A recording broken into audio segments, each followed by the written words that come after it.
The views and opinions expressed during this podcast are those of the author, and any content provided by the host or the guests of this podcast are based on their own opinions and upon information that they consider accurate or reliable.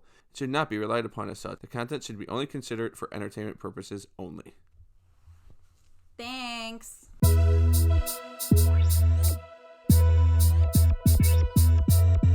Get your smoke on, get your chill on. Let's get these conversations on. Calling all moms and anybody who's living life. The Pop Moms Podcast is here. Talking all things cannabis with a mama twist. Like a freshly rolled hemp joint. Infused with a bit of that, a bit of this. It's all part of the experience of life. Thanks for tuning in. You ready to begin?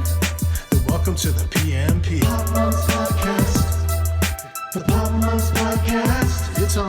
The Pop Moms Podcast, it's the Pop Moms Podcast. Oh, it's on.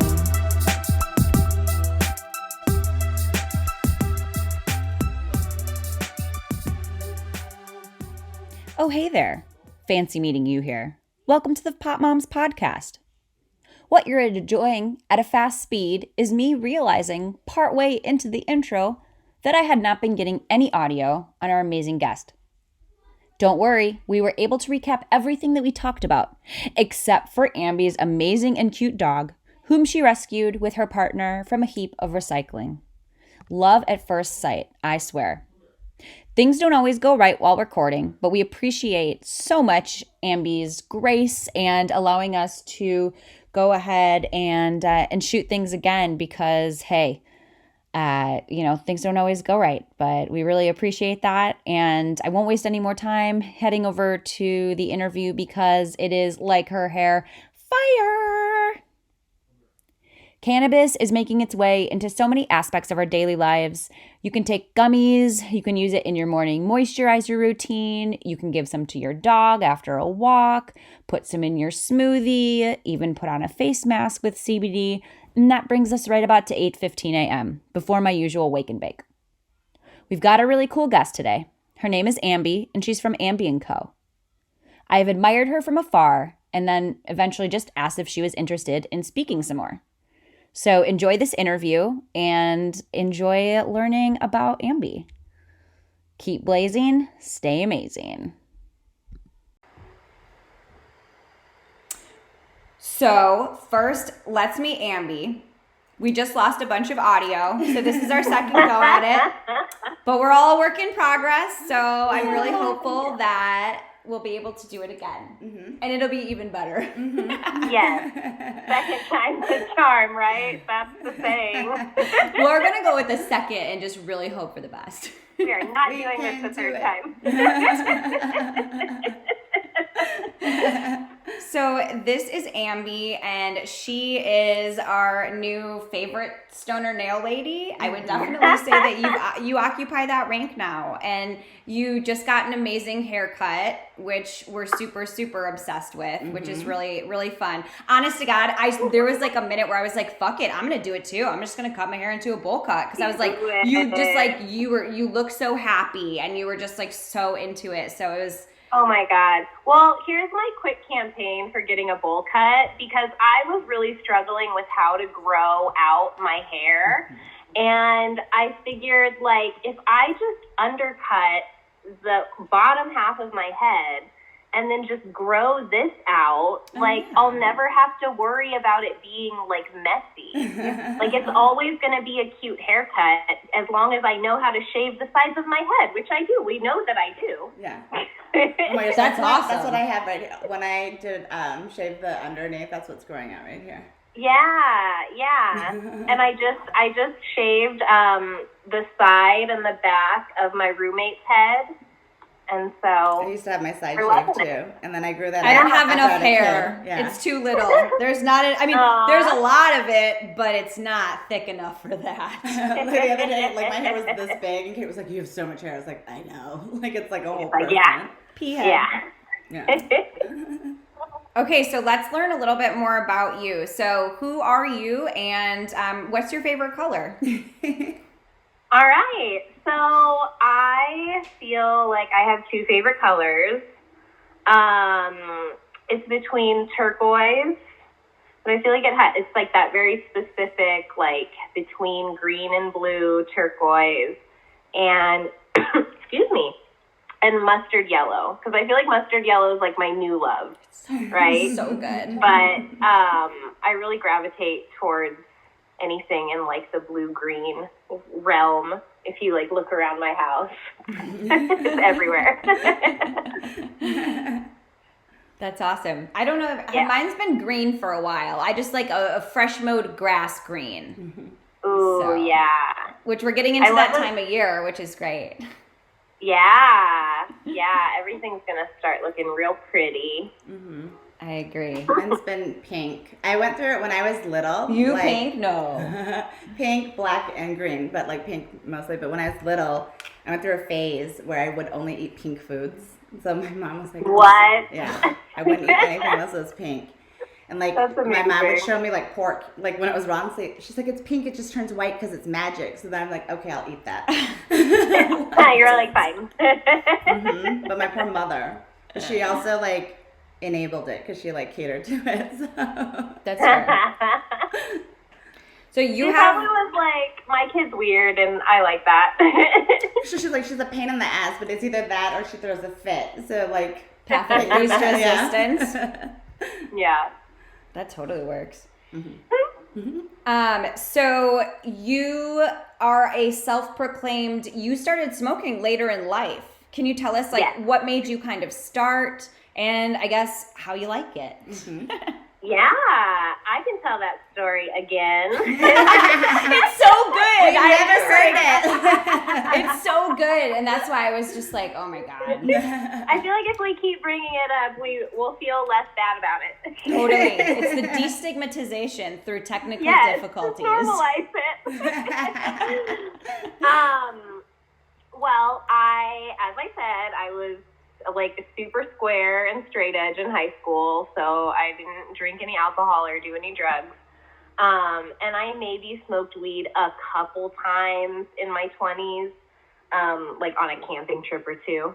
But I didn't start smoking weed regularly until I was 30 and had started dating my ex, who was like the first stoner I'd ever dated. And that sounded fun at the time. Mm-hmm. So, and let me back up. So I was diagnosed with ulcerative colitis when I was 20. And so for about 10 years, I was really struggling with like what diet was going to work for me. And I was on a bunch of different medications and like steroids and like nothing that really, like made me feel normal. And I noticed after about 3 months of smoking weed daily, regularly, that the symptoms that I had like almost every day of my life for the last 10 years, like I wasn't having them anymore. And so cool. It was the craziest thing. And so I did some research and I found out about cannabis being an anti-inflammatory, which is really what like colitis boils down to, is inflammation. And of course we know like the benefits it has, like combating anxiety, and a lot of autoimmune diseases are directly correlated with anxiety and stress and like emotional distress. So it kind of was a no-brainer. I kind of feel like it saved my life a little bit. Oh my God, it's so crazy. I mean, it's so awesome. I was just talking to a friend of mine, like, I'm glad that you mentioned the role that anxiety plays in these ailments or diseases.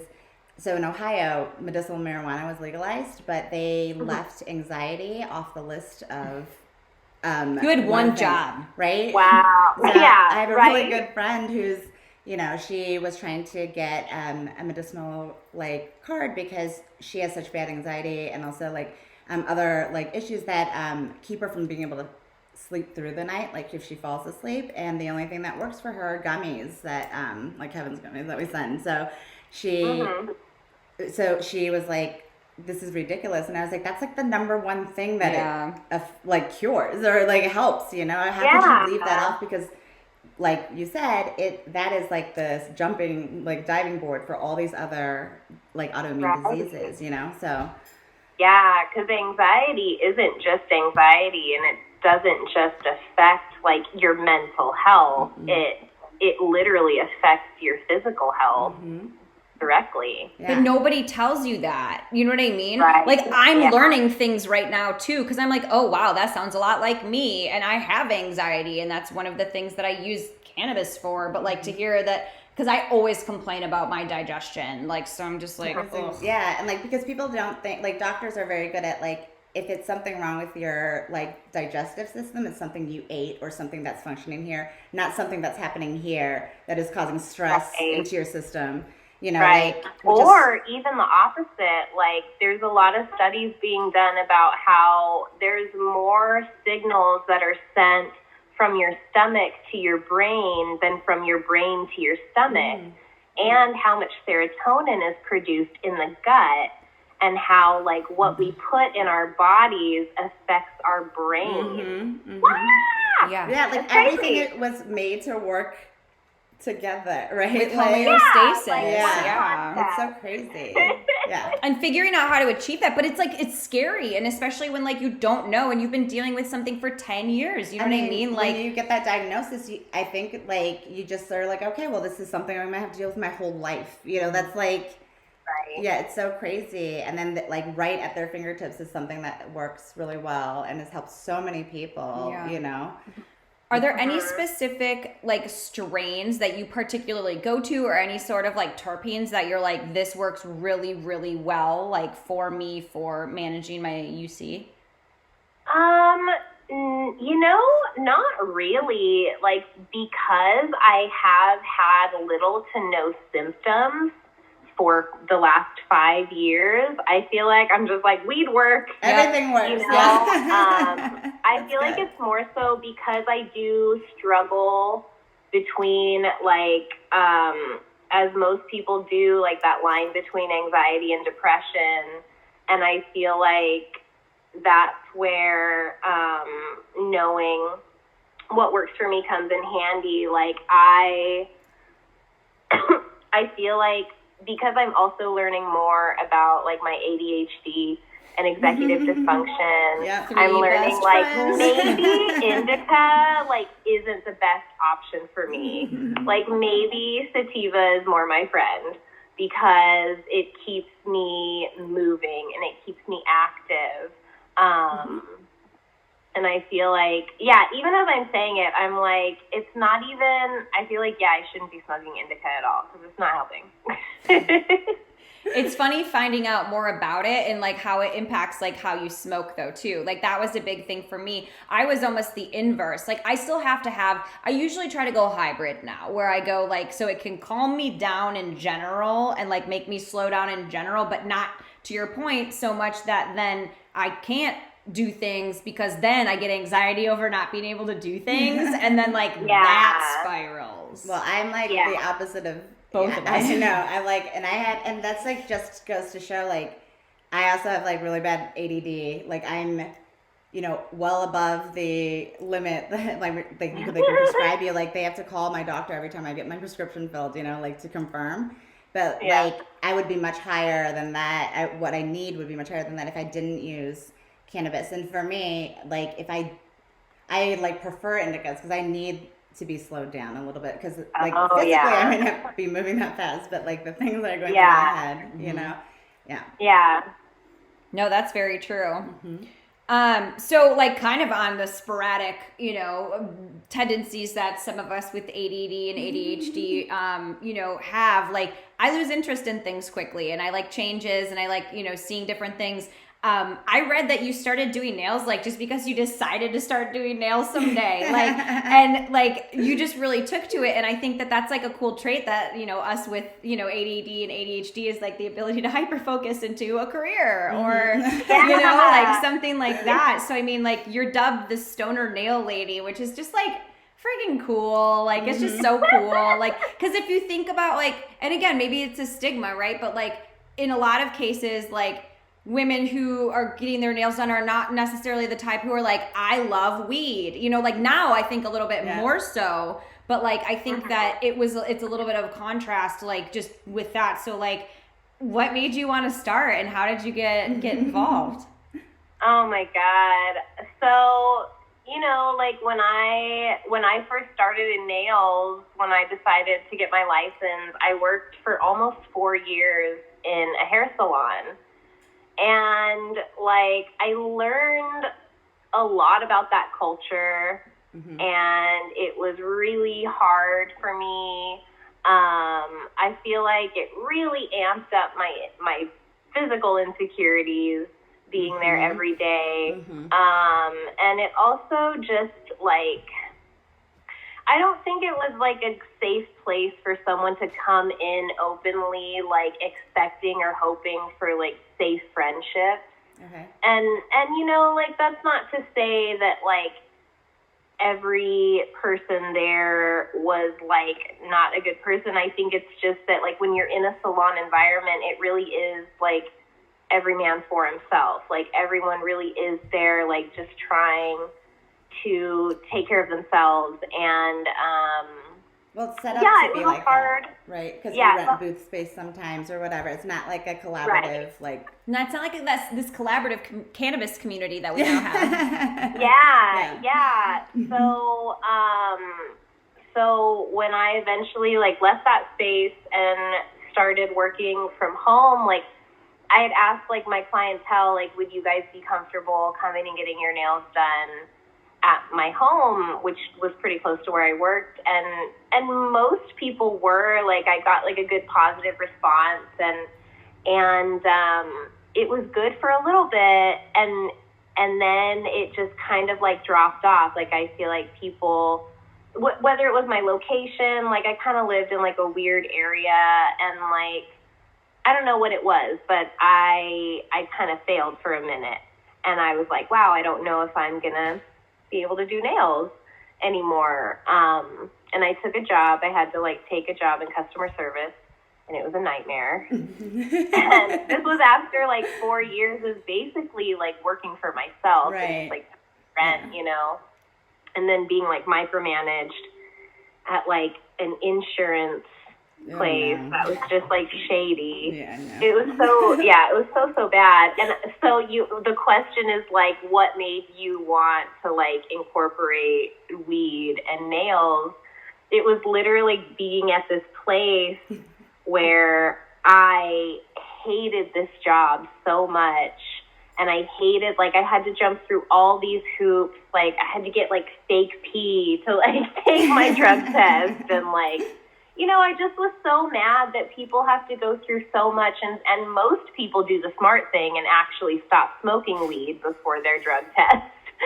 And like, no, there's too much built into your system already. It wouldn't matter. Yeah, just thinking about like how much anxiety it caused, because I was like, well, do I give up smoking weed and risk my health, or do I put myself in this very stressful situation where I'm carrying fake pee on my thigh? You know, like it's terrible, and it's terrible that people have to go through that. Totally. It's so shameful. It's so like, why are you inducing shame? Like, I don't know. I mean, yes. Like, it shouldn't be the same measure of amount that you would have to go through if you're trying to hide the fact that you've got, like, meth in your system or something. Right. You know, like, they're a little bit different. Exactly. But yeah, so I feel like there was, like, this fire lit under me where by the time I was, like, ready to quit this place after doing all this stuff that just, like, made me feel terrible, and this job made me feel terrible, it was just very much like a fuck the man feeling where I was like, you know what? I had moved to like this really cool part of town, and I really loved my space. Like, I'd moved here, and I just like really loved this space. It had a good energy. I was really mad. That's always a big part of my decision making. I was mad. Irate energy. You need the emotional like fire. Yeah. And I was like, you know what? Like, I'm just gonna. I feel like I do this so much in my life where I make a decision and it's a risk because I don't know if it's going to work. I just hope it is, or I have like blind ignorance. I think it will. And it did. And I feel like it was a good idea. I knew it was a good idea. Like, I'm working from home. I can do whatever I want. Like, I'm going to offer, like, I feel like all the clients who wouldn't be okay with it had dropped off anyway. Right. So I was just in this space of, like, I was ready for a new community where I didn't have to, like, jump through these hoops. Mm-hmm. And I honestly had no idea that it would blow up like it did. But yeah, it turns out there was a real need, especially for moms in the community, mm-hmm. To just come and fucking be themselves and not feel judged and, like, actually self-care the way they wanted to self-care. Right. Yeah. Yeah. That's the hardest part too. And, like, I like, you said it so eloquently. You described it so well. Like, and I think a lot of moms would rather be themselves in someone's living room than, like, have to go out, to your point, because, like, I feel like we feel a lot of pressure too. I mean, not like we, but, like, we as, like, women and moms, like, feel a lot of pressure to, like, okay, we're going out, we have to not look like a mom, or we need to, you know, wear, you know, whatever. And, like, I definitely struggled with it for a while till I was like, fuck it, I don't care if I'm a mom or not, I'm gonna wear what I want. And I, like, kind of same with you, like, and it was right around 30, I was just like, fuck it, this is exhausting giving this many fucks. It is. That's because, like, you lived, like, for a decade, like, really figuring out, like, what you like, what you don't like, who you are as a person, mm-hmm. like, the kind of people you want in your life even, you know, and so, like, and then, yeah, like, when you hit your 30s, you're like, okay, like, that's enough of that, that's, like, plenty of that, you know? Yeah. You know, and it's just, I think that, like, I personally, because I love nails, I love getting my nails done. I haven't gotten them done since COVID, and so I've been doing them myself. But, like, I, like, grow my nails super long. Like, I do, and I will sit there and do bite mine. an hour and a half I'll just be spending on my nails, you know? Like, and I do it real late night when I'm super baked. But, like, when I did go get my nails done, I would, like, always get super baked. Because, like, for me, that is, like, I want to be completely relaxed. Blissed out. Yeah, and so, like, now, like, having an option where I could do both instead of having to, like, you know, smoke really quick as I'm driving the salon and then go there. Because then if my high wears off, I'm like, you know? Yeah. Right. I know. It was so great. So you opened up as Whittier's first cannabis-friendly nail boutique. Did you have to, like, do anything differently? Like, you know what I mean? Like, did you have to do anything with, like, the regulations, or is it just, like, no, like, you can smoke weed here? Like, how does Yeah, like, I laughed out loud at that question because, like, my business is, like, or I was, because I haven't, like, started up again. Right. So it was completely guerrilla. Like, because, like, here's the thing. I wasn't running a business out of my home. I was doing my friends' nails for them. Yep. For fun. Yeah. And like, you're going to do hours for us. As soon as we can get to LA. Yeah. Once you're back open. Right. But not really open. Wait, what was that? I was trying to make a joke about the non-business business. Yeah. The non-open. So, okay, so it's all word of mouth. So it's like, but that's like a cool crew. You know what I mean? Like, I love when, like, someone who I, like, really like and admire then, like, introduces us to people who, like, they also feel the same way. Or, like, they're like, I know you're going to get along with this person. And then you're like, oh my God. Like, you've already done the vetting for me. And you've, like, talked me up probably better than I could have talked myself up. So, like, this is really cool. But it's also, like, I feel like stoners or, like, potheads or people who, like, you know, are cannabis users. Or there's like, you get really excited, like, we're like, oh, there's like a place you can get your nails done and, you know, like, enjoy cannabis. Like, of course, I tell everybody I know because it's super exciting. It's like, it's cool because the industry itself, or like people who use cannabis, I think there's just like a camaraderie around, like, wanting to get more exposure to it and integrate it into more, like, daily activities. And when there's something that's popping up with that, you know, hits those marks, it's like steps, right? Like, first you, like, dip your toe in and you're like, I smoke weed. And then Yeah, you know what I mean? exactly. Then you say it out loud to someone who's like, oh yeah, I smoke weed too. And you're like, okay, cool. Like, you're not on an island anymore. And then you're like, you know what, fuck it, I'm just going to open a business and we can smoke weed at it. You know, like I just like, or it's done in the heart of it. And I think that's super cool. And like, I mean, it plays in with your aesthetic too. Like, I love your aesthetic. Like, what is one way? Like, we talked about stopping giving fucks, right? And like, there isn't necessarily like equation for stopping to give fucks. It's kind of in like an eventual, right? So like, is there anything that you do where you're just like, no, I'm like strong and confident within like my aesthetic and the way that I like want things to look, and how that plays into like your amazing designs like within nails? That's a good question. I think what comes to mind is I feel like it's more recent. You know, it's funny. My last therapy session, my therapist brought this up, and it kind of like caught me off guard because I was aware that I was like going on this journey in the last year, but I wasn't aware that he was aware. Like, I wasn't aware that I had like talked Was that about transparent? it. Yeah, So, he could tell. yeah, it was that transparent. But like, he brought up, he was like, you know, we were talking about something else, and he was like, you know, it's kind of like this journey that you've been going on, trying to figure out like what it means to like be a woman and what it means to be like feminine. And I was like, what? How did you know? Sounds like a good I'm like sitting there with a bowl haircut. Like, how did you know? I was trying to figure out like how I want to identify. Like, That's awesome. yeah, and I think That's pretty like, good. and I felt very proud that like it was apparent to him, because I think that is something that has been really important to me. I want to say like it, like, you know, in the pandemic, but like it really is since like I had like a pretty traumatic breakup that happened literally a month before lockdown. Thank Oh my God. God. Thank goodness. Yeah. Really? Seriously, Yeah. can you imagine during? Crazy. But like, I like since then, like since getting out of that, I feel like my journey really has been like owning like whatever it is that makes me feel sexy, that it doesn't have to subscribe to, like, it doesn't have to be a red dress, you know, it doesn't, and that was a huge feeling I got when I shaved my head.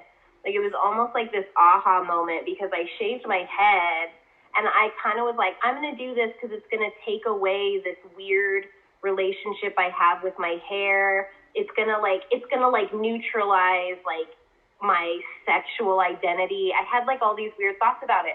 I shaved my head and I had never felt sexier in my life. I was just gonna say, It you was are like, feeling yourself. It's just like, so yeah. But good. like as women, And, like, very few women shave their. You always have hair, so it's like exposing like a part of yourself that nobody gets to see ever. You know, so which I think is like super sexy And powerful. You know, like yeah. And if I knew my head wasn't lumpy, like if I could guarantee it's not, then I would shave my head too. You know, but I wasn't expecting it because I've had every haircut and I've had so many short haircuts, and I never, like, I always felt cute. I always felt quirky, but I always struggled to feel feminine. Like, not even sexy, but like feminine when my hair was short.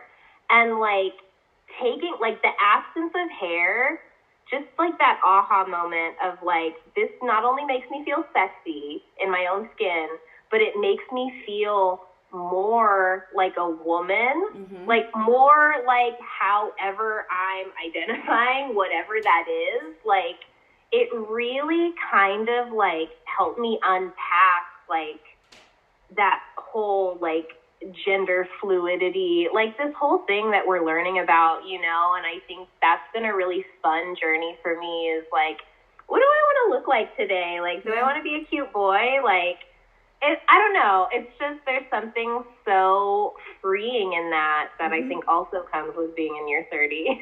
Yeah.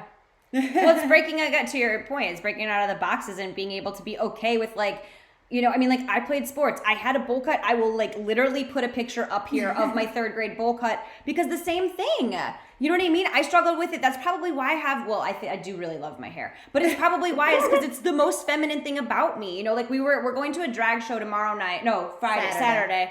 And one of my friends is like, okay, what are you going to wear? And I'm like, oh my God, I don't know. Like I have hair, so I don't have to worry about what I wear. Yeah. Like it's a part of it. I have long hair. Yeah, right?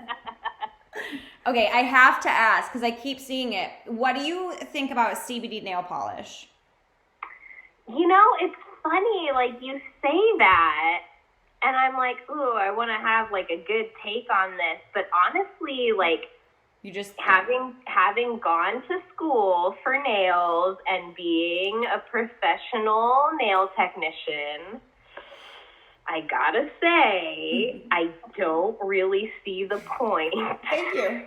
I want to have a different viewpoint because of how much I love cannabis, and by putting it in everything, like again, hopefully we'll normalize it. But I feel like we're just going overboard. Now because it's like why? It's just not I mean, I don't absorb any of the alcohol from like the nail polish remover. Like, okay, yes, nails are porous. Yep.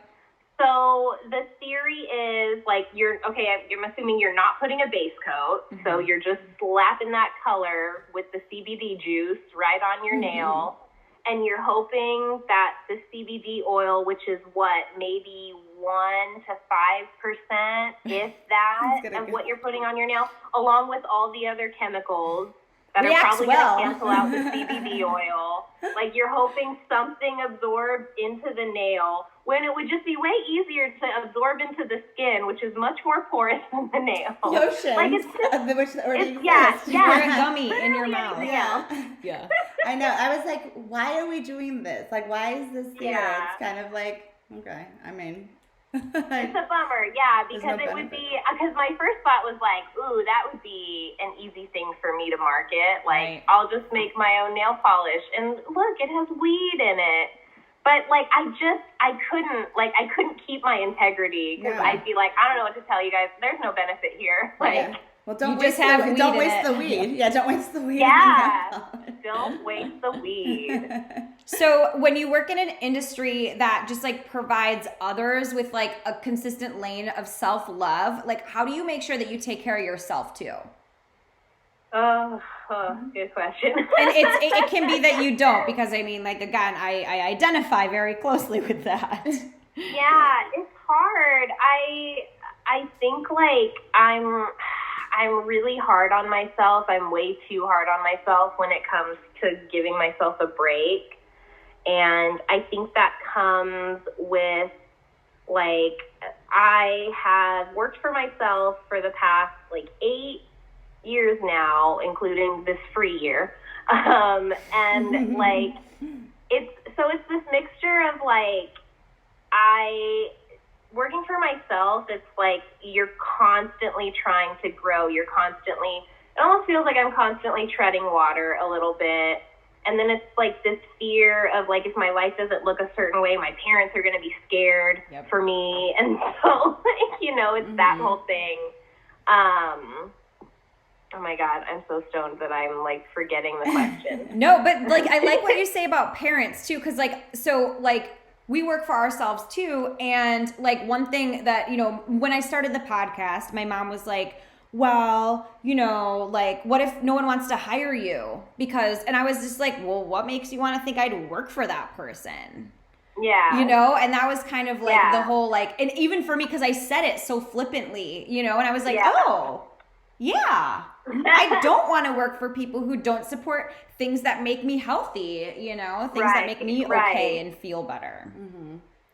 I think it's also like a generational thing. Like our parents, like they didn't switch jobs every few years as much as, or, you know, they committed to something, you know, a career and just worked up or stayed the same or whatever it was, you know, and I think I already had like broken to my parents like my ability to switch jobs all the time. So I think at that point they were just like, find something that makes you happy and something that you want to keep doing. Like they're like, the money thing. They're like, if you don't make a lot of money, my dad was like, I guess I'll just keep working. And he's like, to help you. He's like, or I really hope you marry someone who's gonna want to support you. You know, right. Yeah. Oh yeah, because we were talking about self-care. That's right. Yeah, and that, like, my point being, like, it's very hard for me to let myself stop, because I let myself stop, and it's like, my parents are like, she's gonna be homeless or die, or, you know, whatever, or, like, or they're not thinking that, and it's just me, because it's been ingrained in me forever. So it is hard. It is hard to self-care. Yeah. I totally, And I like the whole stopping thing too. Like, I just resonate with that, because it's like, I sometimes am like, what if I don't keep going? Like, what if that was my final go? Like, I do that too, right? Like, who knows? It's crazy out there. Add that to the pile. I know. We'll unpack that later. Maybe in 2022. Already got all the self-work lined up for 2021. Nice. Okay, so we really like to play games, and we wanted to know if you wanted to play a strain name game. Sure. Yay! Okay, so the strain name game is a game that we play with people, and essentially what it is we will give you two different names of two different names, and one of which is a cannabis. nail polish color, and then the other is a cannabis strain name. Okay. So it's cannabis. It's the strain name game. Ambie Co. Are you gonna tell me the brands of nail Super polish? cool. Yeah, so you just have to tell us which one, pick one and say what you Which think one it is, you can you can align with, I think this one is weed, I think this one is nail polish. We're super loose about those rules because everyone decides to play it differently. So if you want to tell us which you think is which. Yep. And then we'll tell you if you're right or wrong. And we've got. And you're just saying the name. Yeah. We got 5 and room for a bonus if we need it. Wonderful. All right. Okay. Ready? I'm ready. Round 1. Honolulu Haze or That's. Blue Mystic. Oh, okay, wait. So one is two? one is a cannabis strain and one is a nail polish color. Okay. We're gonna say Blue Mystic is the nail polish color. I'm sorry, that is incorrect. Oh, I wouldn't have picked that one. So you have the brand after it. So it's Honolulu Haze is a nail polish color by Color Street. and Eunice is gonna try to trick you. Yeah. She's You tricky. guys like are being that. sneaky. I know. I'd be nice. That's why I have her do it. It'd be too easy. I rabbit hole and do this like all night, like like into really crazy rabbit holes with it. Okay. All right. Number two. Number two. Ready? I'm ready. Okay. Violet Delight or Violet Femmes? Oh my gosh.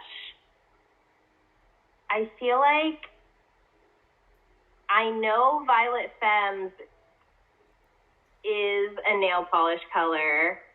I know it is. Okay. I'm like, it can also be a strain. They're also a band, a group. No, that's a violent femme. Violent. Sorry. Not violent. Okay, Violet Delight is also a candy bar. That's my fun fact. Oh. All right, we know stuff. Yeah. No, I didn't know about the violent femmes. Okay. Round 3. We are 1 and 1. Ding, ding, ding. Woo! Okay, 1 and 1. Okay. Hibiscus Sunrise or Bali Sunset? Oof. Bali Sunset, I'm pretty sure is an OPI color. It is a nail polish color. You are correct. And also from Color Street. Ooh, nice. That's awesome.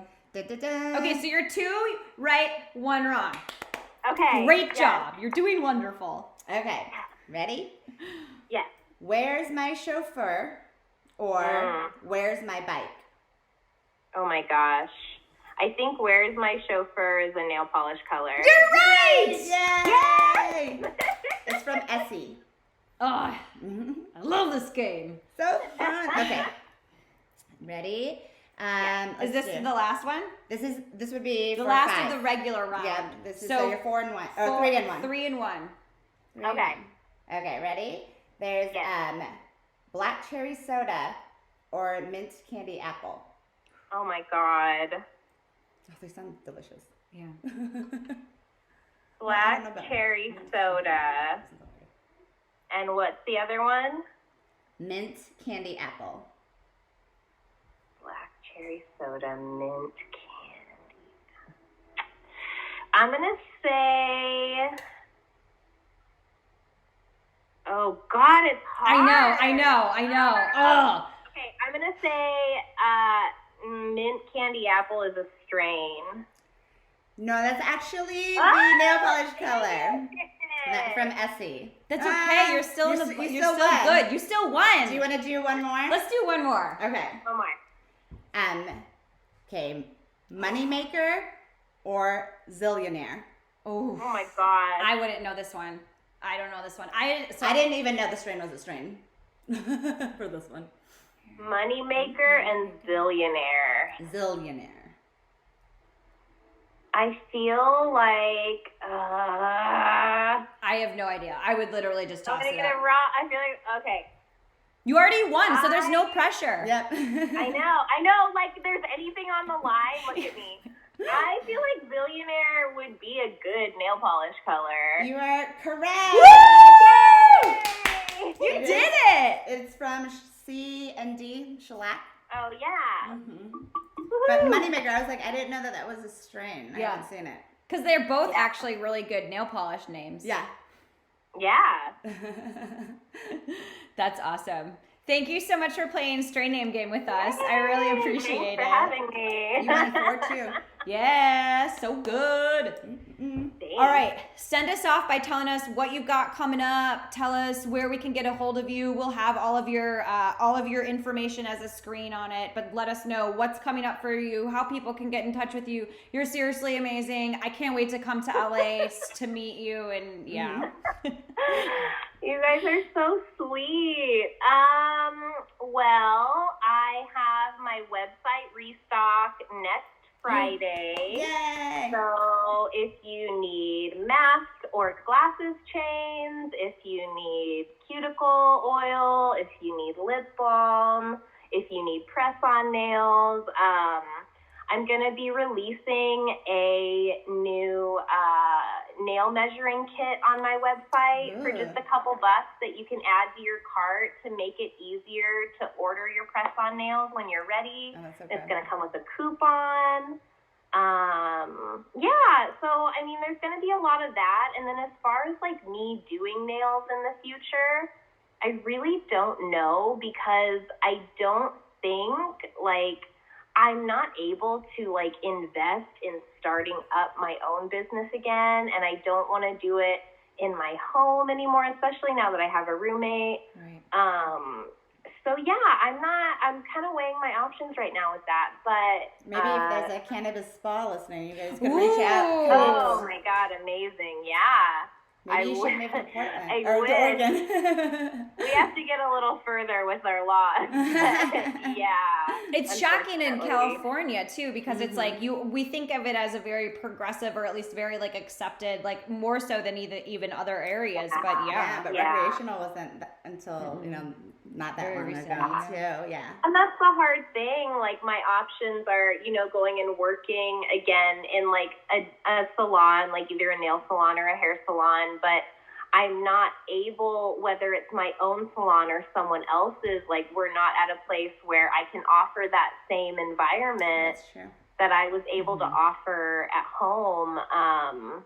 So yeah, but like I'm riding that wave, so we'll see where it goes. But the good thing is I am able to still do all of my nail art with my press-ons, and I offer custom, so you can literally get anything you want. Yay. I'll Yeah. put them on. I could do that. That Yes. would work for me. I'll just cover all of this up.